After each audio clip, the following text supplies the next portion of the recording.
Obrigada. Então, boa tarde a todos. É um prazer imenso estar aqui, podendo contribuir com o conhecimento de vocês e também com o conhecimento como cidadãos, para que a gente torne o trânsito um pouco mais seguro. Eu sou a Rejane, como a Roberta já me apresentou, sou instrutora há mais de 20 anos, trabalho hoje no SESC Senat Lajeado, aqui no Rio Grande do Sul. Sou formada em gestão ambiental, pós-graduada em andragogia, que é ensino para adultos, diretora de ensino de autoescola, bombeira civil e voluntária, técnica de segurança do trabalho. Essas são algumas das minhas formações. Também sou especialista na área do transporte, na formação de profissionais para essa área. E atuo junto ao SESC Senat, como eu mencionei, já há 11 anos, na parte de formação de especialistas aí do trânsito e formação de cursos também. Muito obrigado pelo convite, e o tema de hoje é Trânsito Seguro começa na comunidade, a atuação da APS. Bom, pessoal, primeiramente, eu quero dizer que esse tema ele foi escolhido não por acaso. Nós estamos no Maio Amarelo, e para quem não sabe o que é o Maio Amarelo, eu gostaria de dar uma palhinha, né? Uma pequena contribuição. Maio Amarelo é um mês de conscientização na prevenção de acidentes de trânsito no Brasil. E isso surge através da ONU, junto com 55 países que são signatários deste tema, para redução de acidentes de trânsito. Por quê? Porque o acidente de trânsito no mundo hoje é um caos, né? É uma questão de saúde pública. E é justamente este tema que a gente vai trazer a vocês. Contribuindo com o Maio Amarelo e, obviamente, fazendo com que cada cidadão aprenda um pouco ou relembre um pouco de como ele pode contribuir com a sociedade de forma simples, às vezes no dia a dia e no próprio trabalho de vocês. Então, eu tenho olhos claros, sou loira, estou usando uma blusa cavada vermelha, de gola alta, tenho pele clara e estou bem sorridente e feliz pelo convite de vocês. Meu muito obrigada.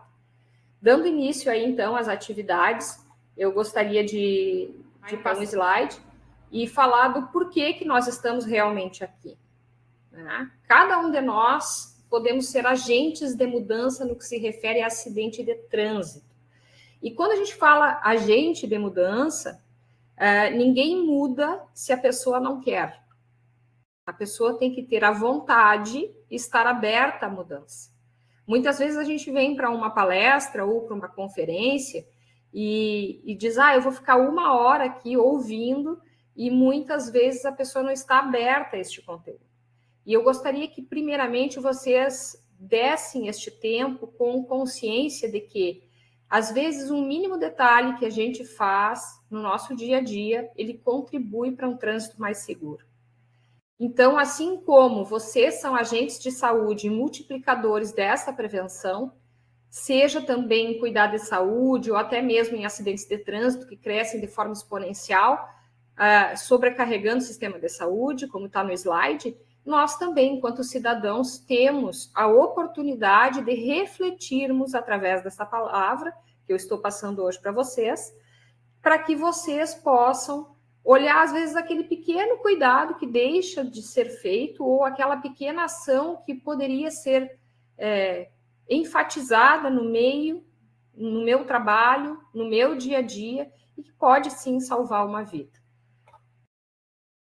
Então, um dado impactante no Brasil é que cerca de 30 mil pessoas morrem por ano em acidentes de trânsito. E esse volume não afeta somente a sociedade no âmbito familiar, trabalhista, mas também sobrecarrega, como eu mencionei anteriormente, o sistema de saúde.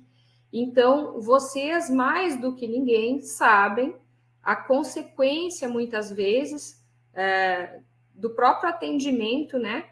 Na surpresa de receber pacientes que estão aí nesse atendimento ou ainda auxiliar no tratamento dessas pessoas que ficam com sequelas deste tratamento. Então, você, como profissional de saúde, pode sim e deve ser um agente de mudança comportamental. E aqui, quando eu coloco uma mudança comportamental, eu já estou dizendo que comportamento é uma questão individual. Ninguém nasce tendo um comportamento sem que nós tenhamos um espelho, um reflexo, uma cultura de muito tempo na nossa vida. E o trânsito em si, eu quero recordar vocês que lá atrás nós tínhamos uma cultura no interior de andar sem capacete. E quando o Código de Trânsito foi publicado em 97 e passou a vigorar em 98, nós tivemos que nos adaptarmos e começarmos a utilizar o cinto, a utilizar o capacete. E hoje a gente acha isso que é uma forma normal. Se tu enxerga alguém na via sem o capacete, a gente acha um absurdo. Então, eu quero lembrar vocês que anos atrás, fumar no interior de locais era normal. E hoje, através da mudança de legislação, isso é proibido. Então, trazendo para o nosso dia a dia, a cultura, ela influencia o nosso dia a dia, a nossa forma de enxergar as coisas. Mas, primeiro, nós temos que ter a lei do nosso lado. Então, quando a gente começa a tornar o trânsito mais seguro, a gente começa através de ações do próprio governo federal, através de legislações, do poder executivo, através da fiscalização, através da melhoria de estradas, mas também do social, que somos nós. Então, para a pergunta, por qual motivo eu estou aqui, né?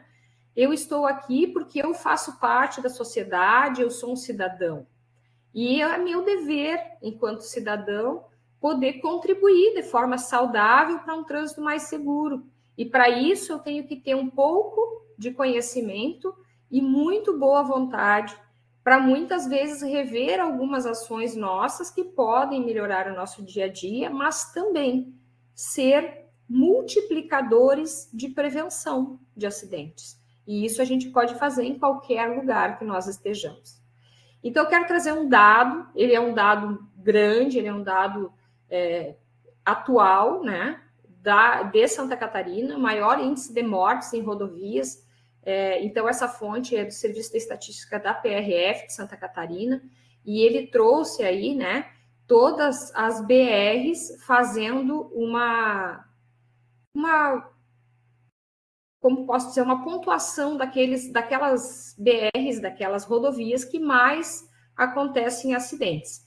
E vocês vão olhar já de cara ali que a BR-101, né, ela é gritantemente a BR com mais acidentes de trânsito, né, trazendo aí 4.375 acidentes. Porém, né, eu gosto de ressaltar que muitas vezes a gente não entende quando a gente é do interior, que a gente olha uma via que ela tem baixa velocidade na sinalização, e a gente muitas vezes reclama, diz, por que não torna essa via aqui com uma velocidade maior, o fluxo ia ser melhor, ia dar menos acidente. Tem essa razão. Quanto maior a velocidade, menor o número de acidentes. Porém, entretanto, né, nós sabemos que quando este acidente acontece, o número de acidentes fatais, eles aumentam de forma exponencial.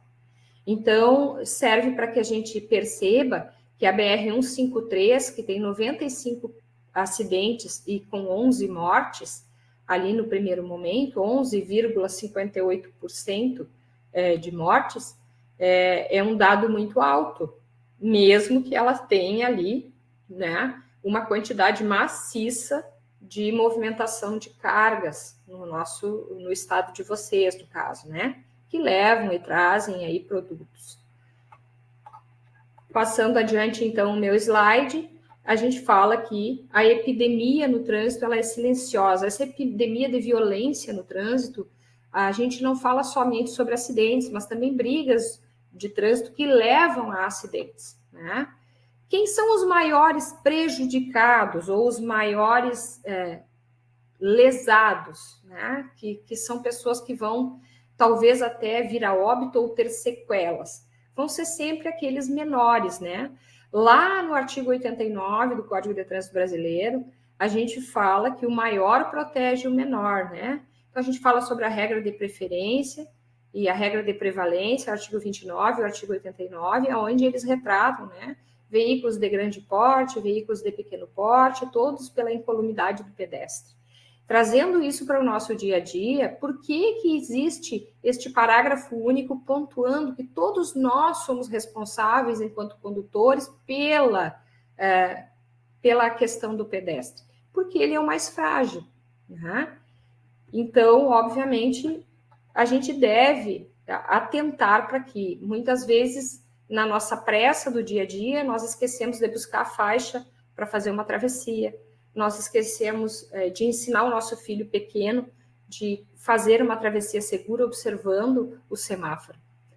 As hospitalizações por acidentes de trânsito crescem 44%. Esse dado é da Abramet, né?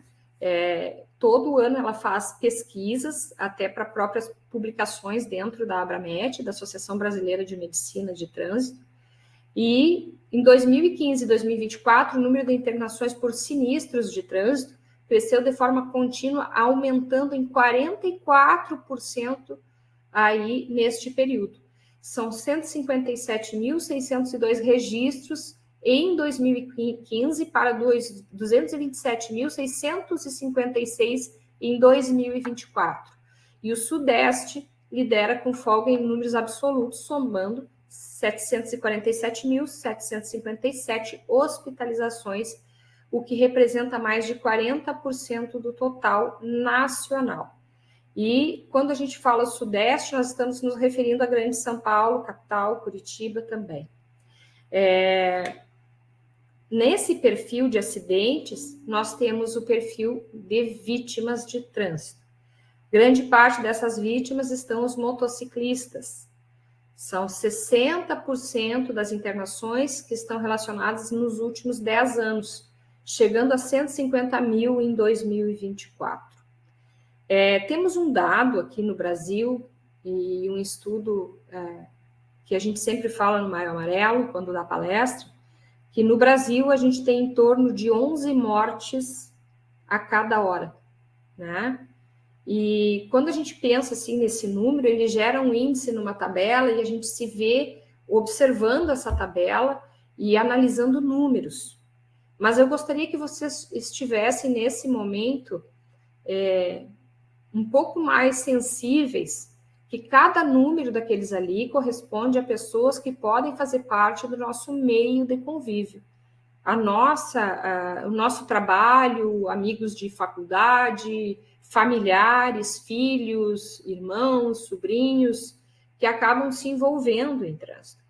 E por que a motocicleta? Grande parte da questão da motocicleta, nós tivemos lá em 97, na publicação do Código de Trânsito Brasileiro, um veto no artigo 56, aonde dizia que o motociclista deveria esperar atrás dos veículos e não andar no meio do corredor. E o Fernando Henrique Cardoso, na época presidente da República, vetou esse artigo. Então, consequentemente, né, hoje não é proibido, mas tudo no trânsito que não é proibido é permitido. Tá? Então, se não há nada proibindo esta ação, acaba-se que abre-se uma brecha e hoje a gente tem o corredor. E eu gosto de falar muito para as pessoas que eu dou treinamento que a questão do motociclista é que esse corredor ele pode ser, dependendo da velocidade, o corredor da morte ou da incapacidade, porque a pessoa pode ficar posteriormente aí com sequelas. Passando para a questão do pedestre, ele representa aí 16% entre 2015 e 2024, na sequência de grupos relacionados desse estudo, que estão, dentre eles, ocupantes aí de automóveis e ciclistas com 7%. Então, obviamente que ciclista com 7%, tu diz assim, é um número baixo. Mas, para a quantidade de ciclistas que temos hoje no país, ainda é um número alto. Né? E aí a gente percebe que, muitas vezes, o ciclista ele não tem um treinamento específico e nem, muitas vezes, uma orientação dos locais ou das pessoas que podem multiplicar a informação, como vocês, de dizer, olha, observa se tu tiver, não andar fora do ponto de referência do espelho de um caminhoneiro, por exemplo, fazer com que este motorista ele te enxergue pelo espelho para que você se sinta seguro, faça os sinais de braço, esteja mais atento na questão da velocidade, né? Porque existe também uma velocidade regulamentada, mas também existe uma velocidade compatível com a segurança. E o pedestre, assim como o ciclista, eles também fazem parte, nós também fazemos parte do trânsito como um todo. Então, se somos transuentes, estamos transitando na via, não é porque não estamos em cima de uma motocicleta ou de um automóvel, que tem a parte motorizada, a nossa conduta, e aí vem o nome condutor, né? Vocês recebem essa informação, que depois eu vou fazer um parâmetro disso. Então, eles recebem essa informação de que, como não são condutores, talvez não tenha que dar importância à legislação. Então, este parâmetro e esta comparação que eu gosto de fazer, ele se refere a condutor e motorista, né? O que é ser um motorista? Então, motorista é um termo utilizado na década de 60, 70, depois do chofer de praça, né, que foi o primeiro taxista aí do presidente da República, trazendo esse dado para vocês, que foi o primeiro taxista do Brasil, e através disso veio o termo condução, né? O condutor, ele conduz. Então, surgiu o termo condutor no Brasil, foi adaptado, e nós temos, então, até o momento, condutores. Mas lá atrás se falava muito a questão de motorista, em razão de que o veículo era a motor, e a pessoa aprendia a se movimentar no veículo com o barulho do motor. Então, ele interpretava essa audição e seguia. Hoje, desde 97 e 98, quando nós começamos a formar condutores em autoescolas, este termo ele modificou, né? Justamente para que a gente trabalhe a conduta do cidadão, para que a gente entenda que o nosso comportamento no trânsito ele pode mudar. Então, trazendo para o nosso dia a dia e trazendo para vocês especificadamente, quando vocês recebem esses, então, motoristas, nós vamos perceber que muitas vezes a gente acredita que a faixa etária e a quantidade de acidentes se dá mais com uma determinada faixa etária ou mais determinada com outra. E esses números, eles estão mudando, né? Nós tínhamos muitos acidentes com jovens em motocicletas entre 20 e 29 anos. Ainda temos. Mas em alguns estados, como é o caso do Rio Grande do Sul, esses números eles começam a alterar para 30 até 54 anos, ou de 34 a 54 anos em motocicletas, em razão da cilindrada. E aonde que vocês entram nisso, né? Esse número de acidentes, ele se deve, obviamente, a comportamentos, a imprudência, né? 3 bases aí dos acidentes: a imprudência, a negligência e a imperícia, que são causas naturais de todos nós, né? Somos seres humanos e nós vamos, em algum momento, em razão da primitividade, da competição no trânsito, muito mais masculino do que feminino, buscar, né? Eu não vou esperar esse senhor que está na frente, eu vou ultrapassar. Ele está muito devagar. Então, intimamente, primitivamente, nós já somos competitivos, mesmo que nós não nos demos conta disso. O sexo masculino, então, ele lidera esse ranking, porque o sexo masculino, obviamente, ele é mais competitivo no trânsito. E esse ranking de internados, vocês vão perceber que essas lesões, inclusive, elas são mais graves e mais sérias justamente em homens. Então, a razão ali que fala, né, de serem a maioria das habilitações no país por seu perfil competitivo ao volante, tornando, a partir desses, o dado imprudente. Então, o homem ele sempre vai ser mais imprudente que a mulher. E hoje está crescendo muito a questão da mulher no trânsito. Então, o sexo feminino, ele não deixa de também contribuir, infelizmente, com esse dado de crescimento de acidentes de trânsito. Por conta de que as pessoas hoje têm carros mais potentes, andam mais rápido e muitas vezes as próprias montadoras e concessionárias e o próprio marketing comercial, ele faz uma venda desse produto pela potência do seu motor e pelo conforto utilizado. E eu quero aqui lembrá-los a vocês que o carro é como se eu tivesse diabetes, se eu fosse no mercado e eu buscasse açúcar ou adoçante. Obviamente, eu vou buscar aquilo que vai me dar uma qualidade de vida posteriormente mais longa. Então, obviamente que eu sei que se a velocidade vai atrapalhar e pode me colocar em local seguro, por que eu vou utilizar uma velocidade alta? Da mesma forma, no mercado, quando eu utilizo um adoçante ou tento utilizar alguma outra forma para não utilizar açúcares, né? Eu estou aí trazendo uma qualidade de vida posterior. E justamente ligando à saúde, ao trânsito aqui, a gente fala, né, que nesse contexto nós precisamos fazer a nossa parte. Por mais que tenhamos o carro sendo vendido com uma velocidade alta, por mais que a velocidade da pista ela esteja lá 110, 120, a nossa condição de segurança ela está no local, no momento em que nós estamos trafegando. Bom, trazendo essa faixa etária ali, desses casos, representando cerca de 28% dos casos dos jovens, como eu falei ali, entre 20 e 29 anos, mas observem aí as faixas etárias que já estão seguidas, né? Já estão ali mordendo na lanterna, como a gente costuma dizer, entre 30 e 39 anos e 40 e 49 anos. Juntas, essas duas últimas faixas etárias, elas correspondem a 65% desses acidentes, sendo que 9% dos casos são menos preocupantes devido às lesões relativas aí de fragilidades na questão dos idosos. As internações em Santa Catarina, em 2022, foram registradas 6.608 internações associadas a lesões decorrentes de acidentes de trânsito no sistema de saúde aí de Santa Catarina. E resultado de um gasto de 15 milhões de reais ao Serviço Único de Saúde, Sistema Único de Saúde, perdão. Então, quando a gente fala nesse contexto de gasto público, muitas vezes a gente não pondera de que é o nosso dinheiro público, da nossa contribuição enquanto cidadão, que está pagando esta conta.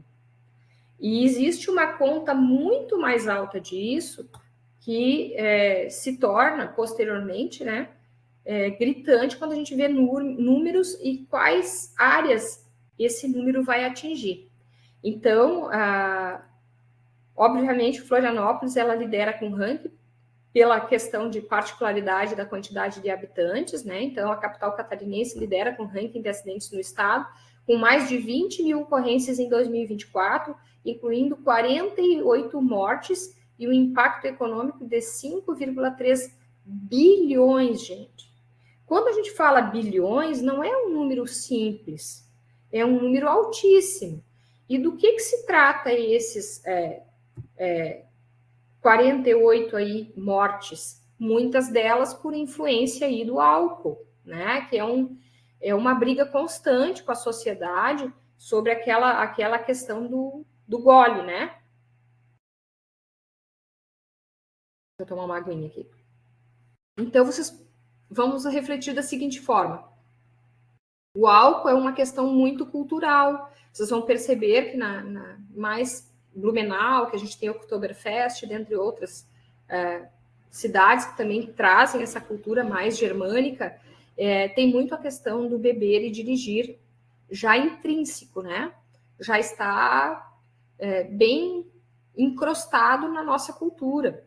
E isso leva tempo, assim como levou tempo para o cigarro sair do ambiente fechado, assim como levou tempo para a gente começar a utilizar o cinto de segurança, assim como levou tempo para a gente utilizar o capacete na motocicleta, né? Então, socialmente, essa responsabilidade, ela é nossa, enquanto cidadão, né? Ela é uma responsabilidade gigantesca, porque enquanto cidadão, a gente também tem que entender que se nós estamos num meio de saúde pública e nós estamos atendendo, nós temos que ser exemplos. Nós precisamos ser exemplos para aquelas pessoas, né? Então, vocês imaginam que vocês recebem pessoas que muitas vezes pós um acidente ou até mesmo um tratamento, e que vocês veem essa pessoa aos poucos recobrar sua forma de andar, recobrar sua forma de falar em razão de sequelas de acidente, né? E a lei seca, ela deu uma alterada em 2015, mas ela foi muito mais incisiva agora na 14071, com a publicação do artigo 165B, que hoje fala que se envolver em acidente de trânsito, tendo lesão corporal ou homicídio culposo, a pena não é mais uma detenção, simplesmente ir lá e ser liberado, pagar uma fiança e ir embora. A pena é uma reclusão. Então, vai depender do promotor lá, do juiz que receber essa informação, né, do delegado, para apresentar essa queixa-crime, para que você seja liberado. E muitas vezes a sociedade, ela diz assim, não, mas eu vou só ali, 2 quadras, eu moro perto, 5 quadras, não, é só uma janta ali no meu irmão, é só uma janta no meu familiar, é pertinho. E esse pertinho que muitas vezes acontece, de tu parar no semáforo, tu está respeitando ele, mas a pessoa que está atrás de ti, ela está no celular, e ela se distrai, bateu no veículo e tu atropelou o pedestre que estava passando na faixa. E de repente tu te torna o autor de uma lesão corporal ou de um homicídio, sendo recluso, ficando 2 meses e meio, sem direito à fiança, porque outro bateu no teu carro. Mas a gente tem que olhar bem com olhos críticos e dizer, olha, não é assim, porque eu também errei quando fiz a ingestão, né, daquele pequeno gole de cerveja, daquele pequeno copo de cerveja que eu acreditei que não ia dar nada, e de repente estou ali envolvida na lesão de outra pessoa, mesmo que a culpa total não seja sua, mas a responsabilidade solidária, e aí passa a ser a responsabilidade crucial inteira e integral sua pela lesão no outro quando envolver bebida alcoólica. Isso é um dado importante da gente falar, porque muitas pessoas acreditam que beber e dirigir ainda culturalmente pode ser aceito. Então, esses impactos desses acidentes de trânsito, quando eles acontecem, eles lesam a sociedade como um todo, né? Então, quando a gente fala nesses impactos, eu gostaria de lembrar do impacto psicológico e gostaria aqui de falar a respeito de um aluno que eu tive logo que eu iniciei os trabalhos lá na parte de formação de primeira habilitação, isso há quase 20 anos atrás, se não mais, onde o rapaz tinha sofrido um acidente de carro com o avô e o avô veio a óbito, e eu tive que fazer todo o ensinamento desse rapaz ele do lado do carona e eu dirigindo por ele e ele utilizando os pedais. Depois ele utilizava o volante, eu utilizava os pedais. Para que em terceiro momento, quarto momento, ele conseguisse sentar ao lado do motorista e conseguisse fazer. Então, quando a gente fala trauma psicológico, esses traumas, essas sequelas que ficam, né, esses impactos gerados com os acidentes, a gente fala que a gente pode sim contribuir, né, de forma preventiva. Como? Orientando, né? Fazendo com que a pessoa tenha empatia. Às vezes, numa breve conversa no corredor, naquele momento que tu recebe a pessoa, às vezes, podendo orientá-la de alguma forma sobre algumas mudanças que ela não sabe que aconteceram, para que depois ela não continue errando ou repetindo, né? Aquele mesmo erro da roleta russa, de achar que, não, eu fiz essa vez, mas eu ainda tenho, que nem gato, 7 vidas. Né? Então, a gente tem que buscar essa cultura, mudar essa cultura. O dano físico, pessoal, que muitas vezes eu gosto de causar uma reflexão aqui. E óbvio que eu quero que vocês reflitam. Se vocês hoje se envolvessem num acidente, que vocês ficassem incapazes, mesmo que de forma temporária, quem é a pessoa da tua família hoje que ficaria ao teu lado, em cima de uma cama, abriria a mão do trabalho, abriria a mão da remuneração Quem é a pessoa que tu tiraria desta zona de conforto ou do comodismo ou até mesmo da normalidade dela? Quem é o familiar, aquele que vai vir para onde tu está e vai ficar ali muitas vezes te auxiliando para ir no banheiro, para tomar um banho, para te ajudar a fazer as tuas necessidades básicas. Supondo que tu sofresse um acidente de motocicleta e ficasse com ambos os braços quebrados, quem da tua família tu desestruturaria? E essa reflexão que eu trago aqui, vocês podem utilizar na conversa num corredor. Vocês podem utilizar no dia a dia de vocês, num bate-papo, até mesmo no atendimento, né? Quanto à questão trabalhista, a gente fala dos custos para uma empresa. Eu sempre falo que o salário mínimo hoje ele está 1.518, mas hoje o salário mínimo para quem emprega este funcionário ele passa de R$3.000 de custo em encargos. Vocês imaginam que quando um funcionário ele se lesiona, ele fica afastado, isso gera um custo previdenciário, mais impostos, né? A gente cruza na frente das empresas e tem aquela placa grande, desculpa, tantos dias sem acidentes de trânsito, né? O próprio sistema de saúde sobrecarregado, filas imensas. E aí vamos aos dados, as maiores acidentes, o público maior é na sexta e no sábado, isso em todo o país. Então, a gente já sabe que sexta-feira e sábado é dia do plantão, é dia do caos nos atendimentos, nos pronto-atendimentos, enfim. Então, nós temos, inclusive, dados para isso, né? Os gastos públicos, porque quanto custa um leito hospitalar? Quanto custa a hora de um médico, de um enfermeiro, de um atendente? Quanto custa a sua hora para estar aqui hoje nesta palestra? Quanto custa o teu tempo? Quanto custa? Porque a gente muitas vezes olha o custo público e diz assim, porque custa tantos milhões ou bilhões, mas a gente não traz para o nosso dia a dia, sabendo que nós podemos ser agentes de mudança, né? Questão familiar, como eu comentei lá no dano físico, quem é o familiar que tu vai te desestruturar? Se tu és aquela pessoa que auxilia financeiramente dentro da tua casa, quem és tu? Neste momento, quando tu te acidenta e tem a oportunidade de olhar para o teu familiar e dizer, eu não posso agora contribuir com o meu salário naquele montante que estava sendo de forma normal. Como você se sentiria emocionalmente? Porque aí entra também a questão psicológica. A gente não tem talvez uma reserva para acidente. Não, eu vou me acidentar, então eu vou deixar esse gasto aqui, vou reservar isso para isso. Porque ninguém sai de casa com a intenção de se acidentar. Ninguém sai de casa com essa intenção, né?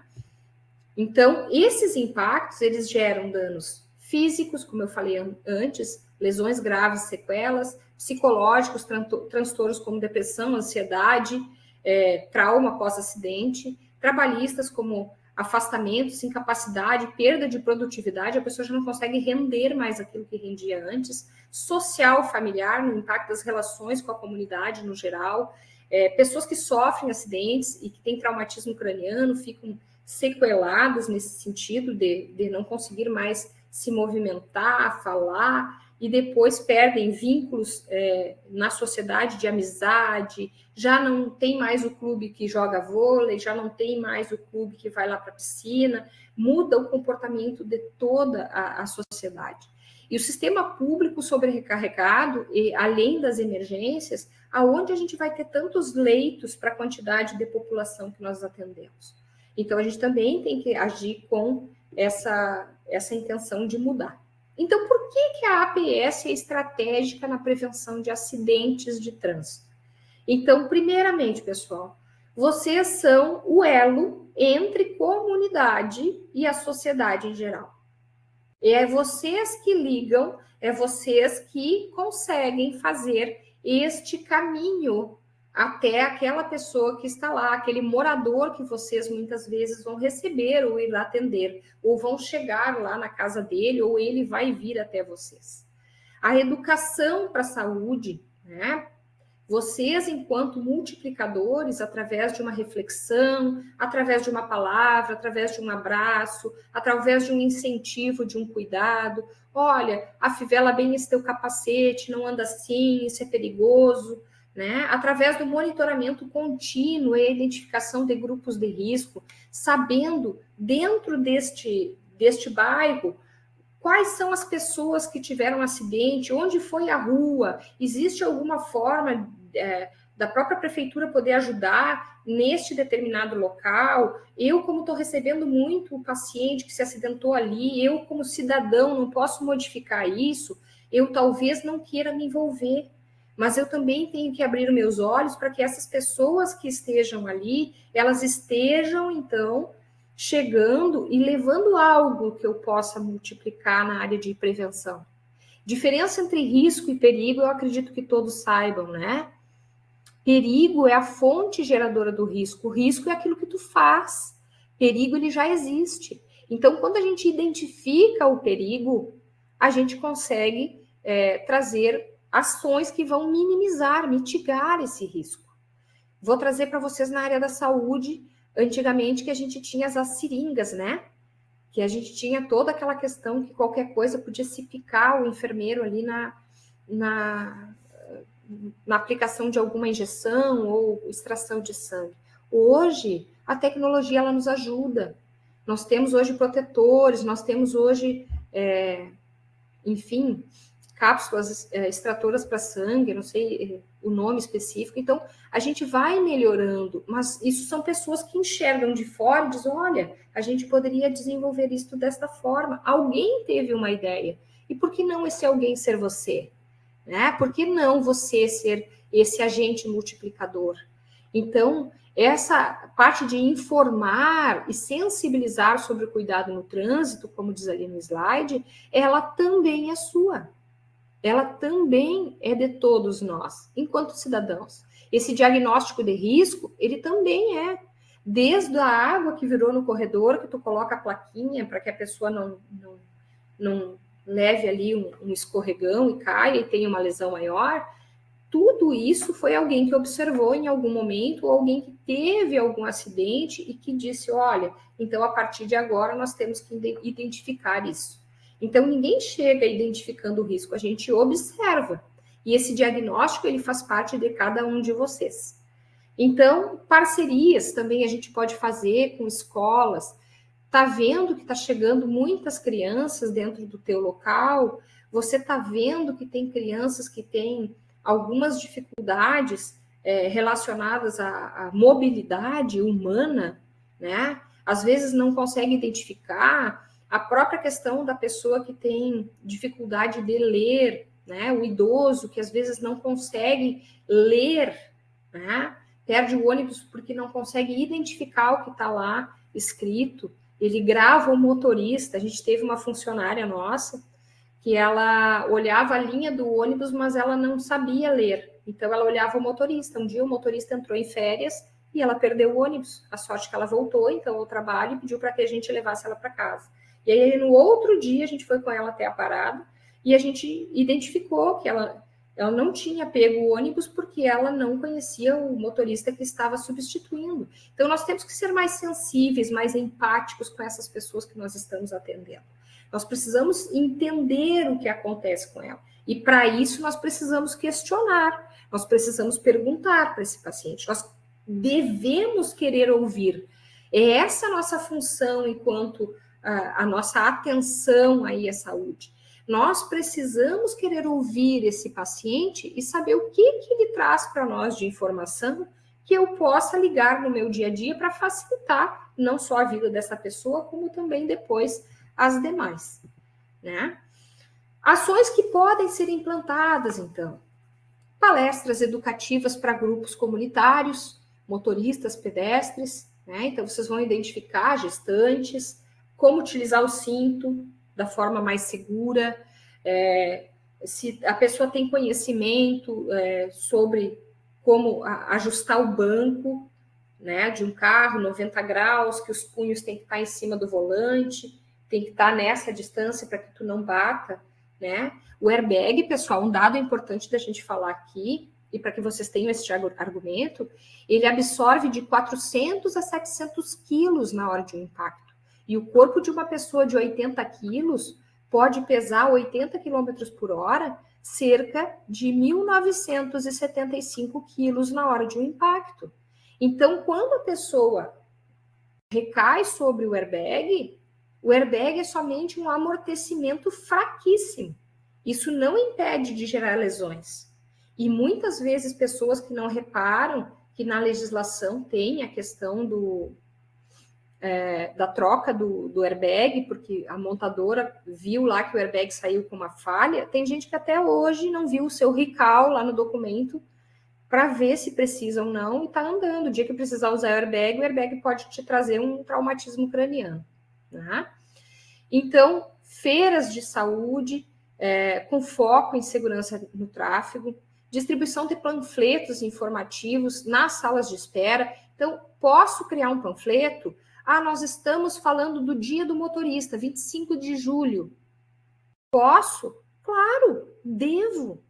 Eu estou dentro da comunidade. Eu posso trazer, inclusive, algum motorista que já passou por aquele atendimento, gravar um vídeo, ou até mesmo fazer com que ele possa nos auxiliar a ser uma pessoa referência para dar informação naquilo que foi dificuldade para ele no atendimento ou pós-atendimento. Eu posso esperar a oportunidade de conversar com ele e dizer o quanto é importante os cuidados na sequência após esse atendimento. Eu posso extrair dele as suas dificuldades e no que ele errou para que eu possa alertar as demais pessoas. Então, eu, enquanto multiplicador, eu posso multiplicar a segurança. E por que não? Né? Monitoramento e apoio psicológico pós-acidentes. A gente tem um número gigantesco de pessoas que sofrem acidentes de trânsito e que durante 30 dias elas não conseguem conduzir. E eu vou dar um dado para vocês, principalmente motoristas de caminhão, que a gente diz assim, eles são fortes, eles estão no dia a dia e tudo mais, mas no nosso dia a dia, ele vai lá e acaba sendo o ponto mais frágil, porque ele não sai de casa para matar ninguém. E às vezes as pessoas escolhem o caminhão para se suicidar. E essa pessoa não está apta com isso. Ela não está pronta para isso.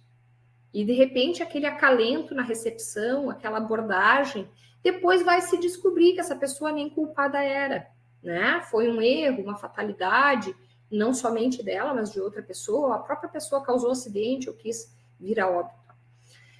Simulações de comportamento de trânsito, né?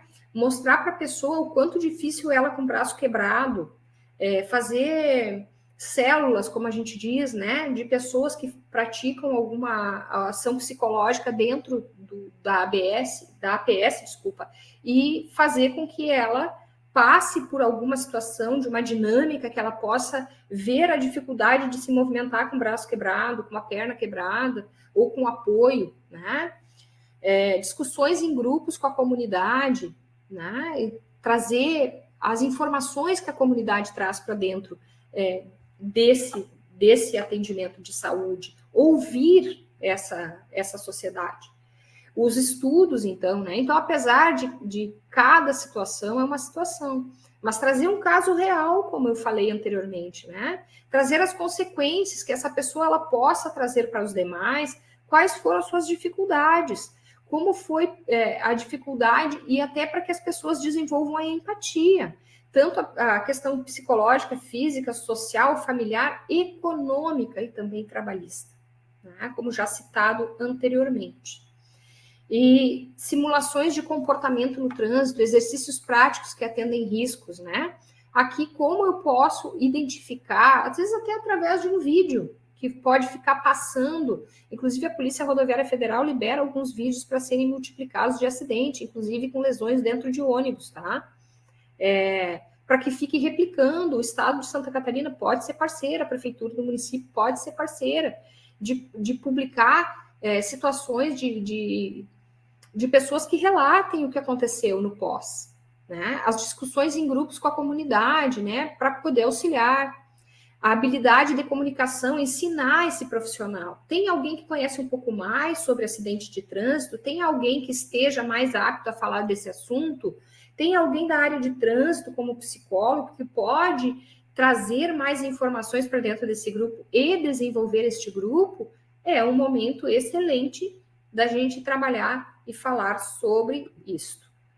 E esses desafios e potenciais desafios aí?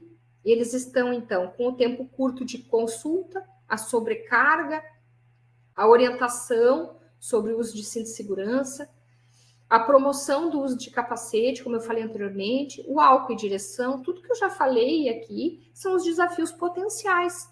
O incentivo ao respeito à lei, a informação sobre esses efeitos colaterais, isso aqui é uma coisa importante que eu gostaria de trazer de forma breve.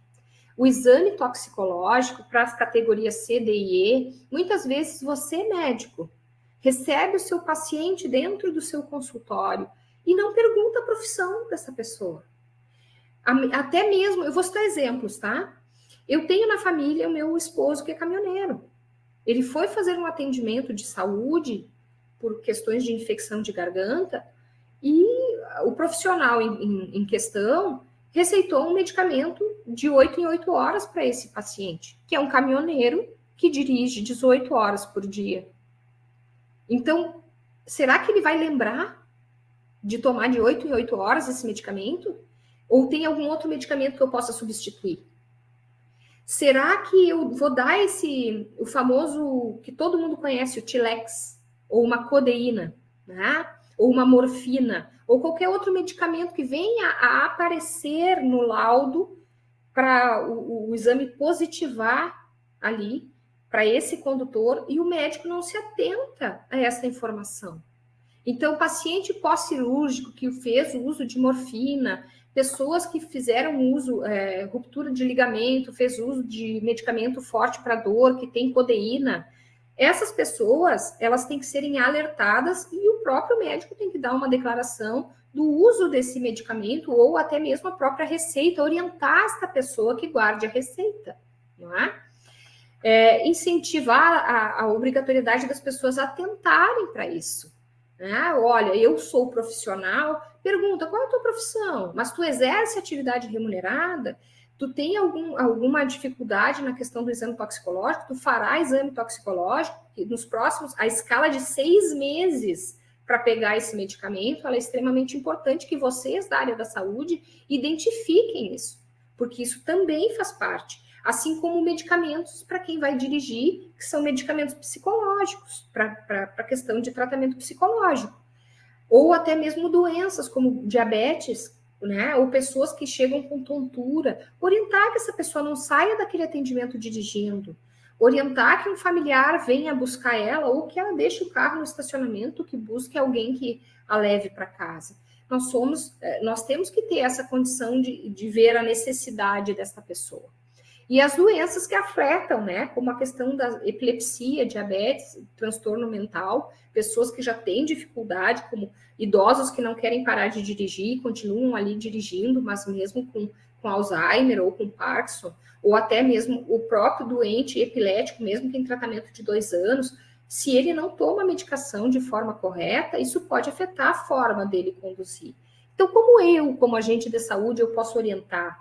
Se eu já sei que essa pessoa faz tratamento na unidade, eu já sei que eu tenho que sentar com ela em algum momento e eu tenho que questioná-la a respeito disso. Eu tenho que trazer essa informação, eu tenho que buscar essa informação dela para pelo menos perceber se ela está atenta com esses detalhes. Porque muitas vezes a próprio paciente, ele negligencia o seu estado. E aí, a importância aí do papel dos agentes comunitários para a disseminação dessas boas práticas, né? O diálogo, a campanha local, nos bairros, as questões educativas, principalmente nessa Semana Nacional aí do Maio Amarelo, a Semana Nacional do Trânsito, em setembro também se comemora. Trabalhar o tema em grupos com hipertensos, com pessoas que têm problema de saúde, como que a pessoa procede nessa situação? E os estabelecimentos aí, estabelecer Rede de apoio familiar. Olha, você tem um número X gravado no seu telefone para ligar, você tem dentro de um documento o número de alguém que é importante para que, se caso você tenha qualquer situação, a gente possa entrar em contato.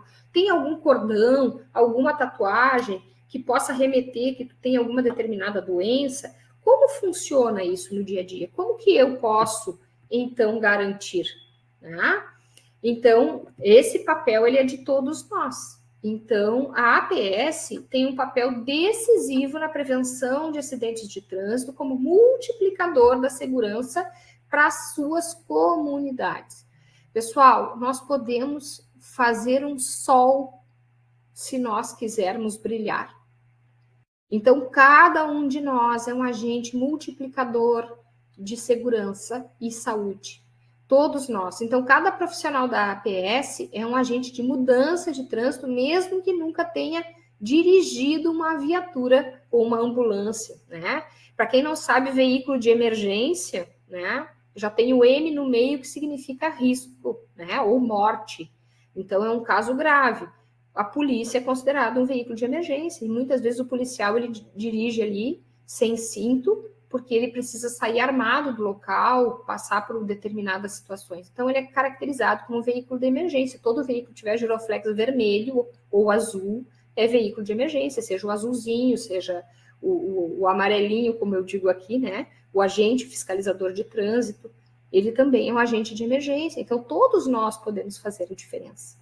Nós não precisamos estar na rua levantando lá uma placa ou a mão para cima ou controlando um semáforo ou atrás de um computador dando aula ou fazendo uma palestra.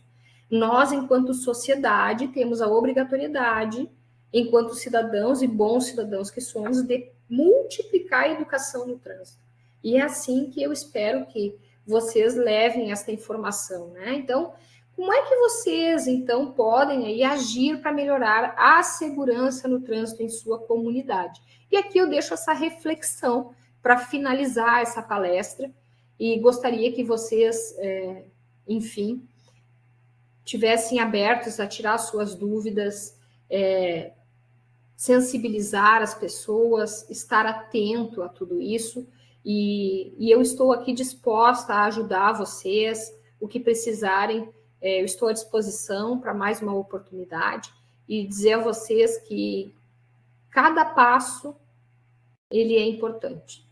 E eu acredito que quando a gente fala em segurança e em saúde, são passos primordiais para uma sociedade saudável.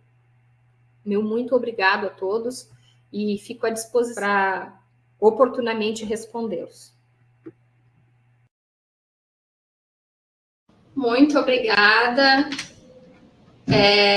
Tema super necessário de ser falado agora, né? Principalmente, queria te parabenizar pela abordagem da apresentação e destacar algo que eu considero, assim, muito importante, né? Essa necessidade de ampliar a percepção de responsabilidade, principalmente dos profissionais de saúde, né, na prevenção dos acidentes de trânsito. A gente tem uma sociedade que associa muito, tradicionalmente, essa função aos órgãos como o Detran, a Polícia Rodoviária ou as secretarias de mobilidade urbana, mas tu trouxeste nessa palestra de uma forma muito pertinente, assim, que os profissionais da saúde, especialmente dentro da atenção primária, também são agentes fundamentais, eu diria, nessa transformação. Porque a PS está muito inserida dentro das comunidades, né?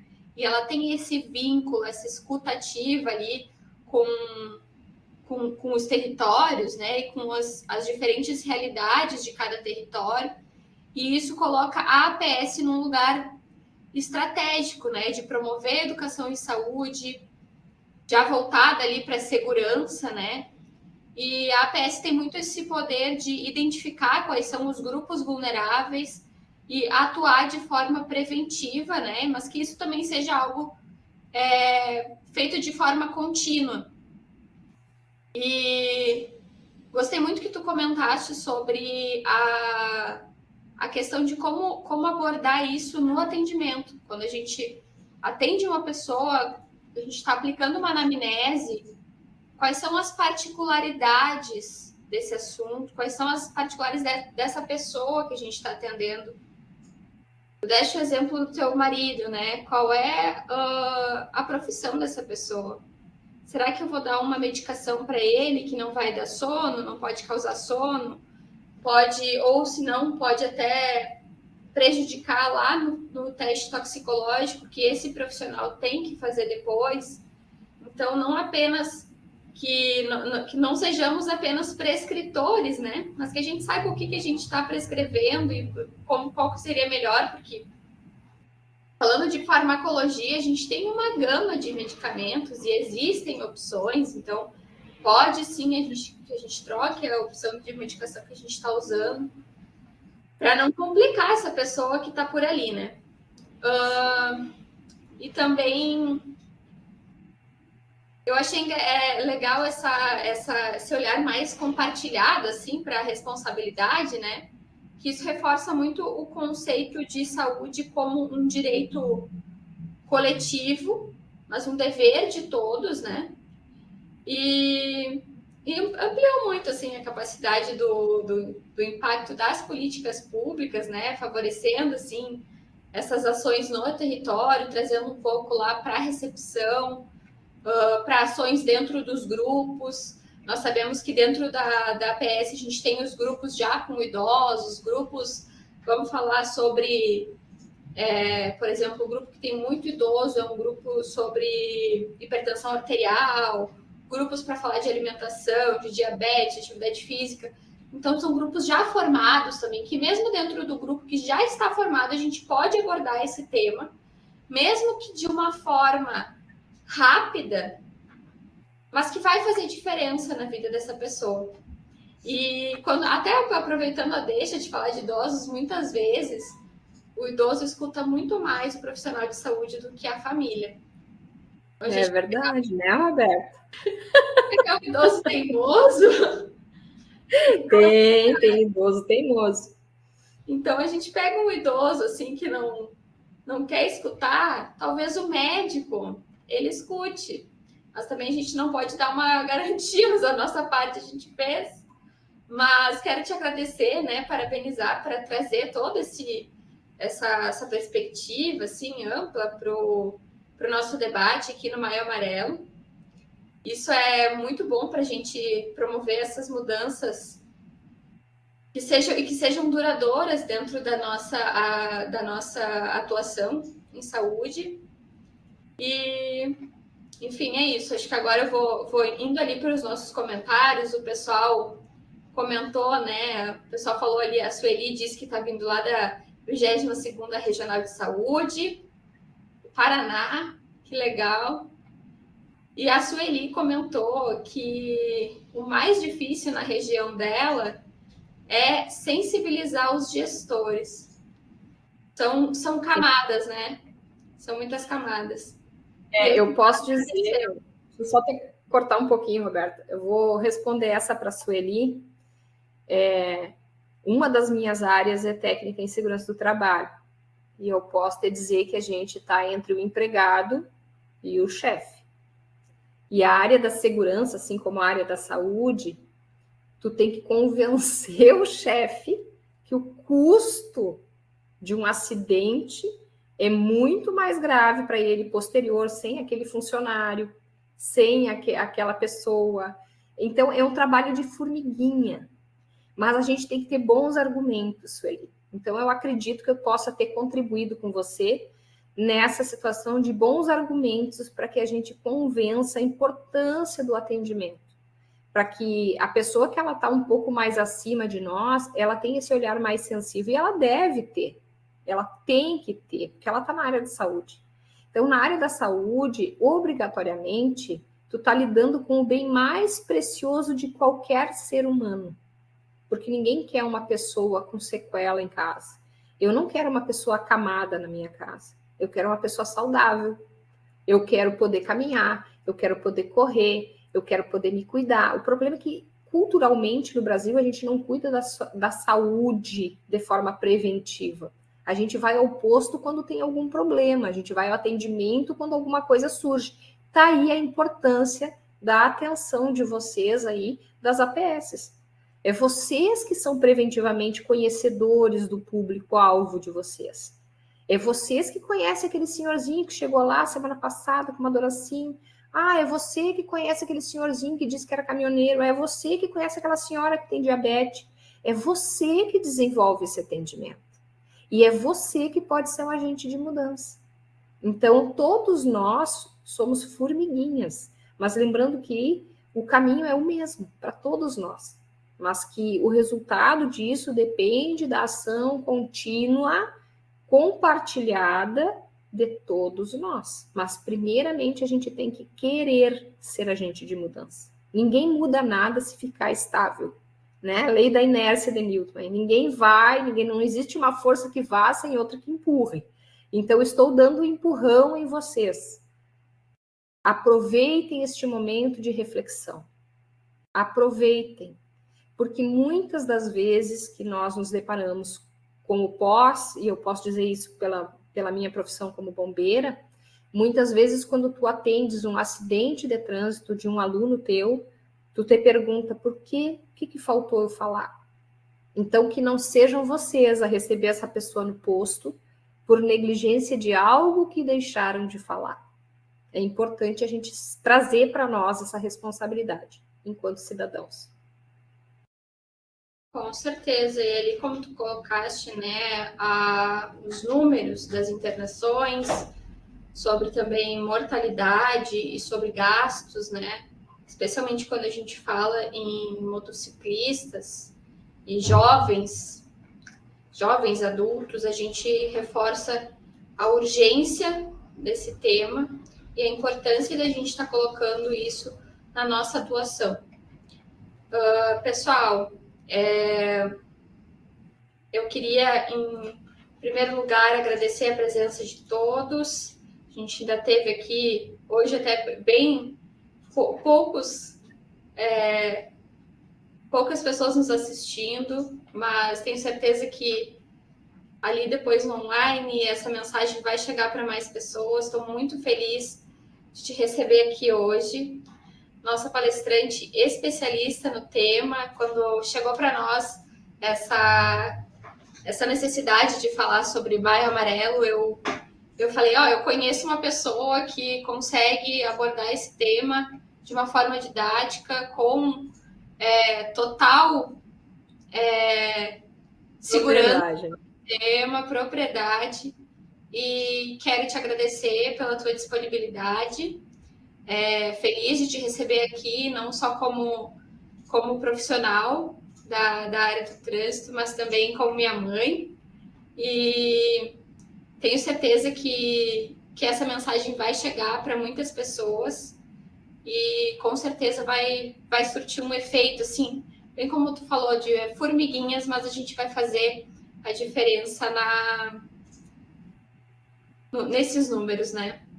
Eu acho que vou te passar para te fazer uma fala final e a gente já consegue encerrar por aqui, que o nosso tempo já está estourado, mas foi muito bom te escutar e, mais uma vez, escutar um pouquinho do teu conhecimento. Então, muito obrigada a todos. Eu sei que é um momento ímpar, né? É no mês de maio, mês da gente falar de acidente de trânsito, mas também mês das mães.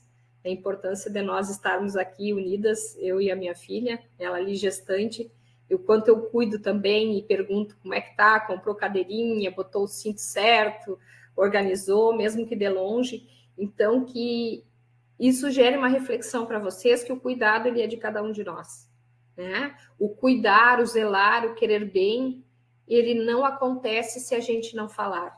A gente não pode só olhar e ver que está errado se nós não dermos o primeiro passo para mudarmos. Nós precisamos mudar culturas, pessoal. E eu espero que eu tenha sido bem pontual naquilo que é necessário para que vocês possam ter argumentos para o dia a dia de vocês. E estarei sempre à disposição, sempre que necessário, que eu também tiver tempo. A Roberta me pegou num ambiente aí de férias, mas estarei sempre à disposição de vocês para o que precisarem, para qualquer dúvida. Podem me chamar aí no Rejane Cariolato, meu Instagram. Fico à disposição de vocês. E muito obrigado pela oportunidade. Tenho certeza que a minha parte eu fiz. Eu joguei a semente. Agora é com vocês. Meu muito obrigada. Um bom restinho de tarde e que realmente tenha sido um momento esplêndido para que vocês consigam colocar em prática tudo que foi falado. Um grande abraço.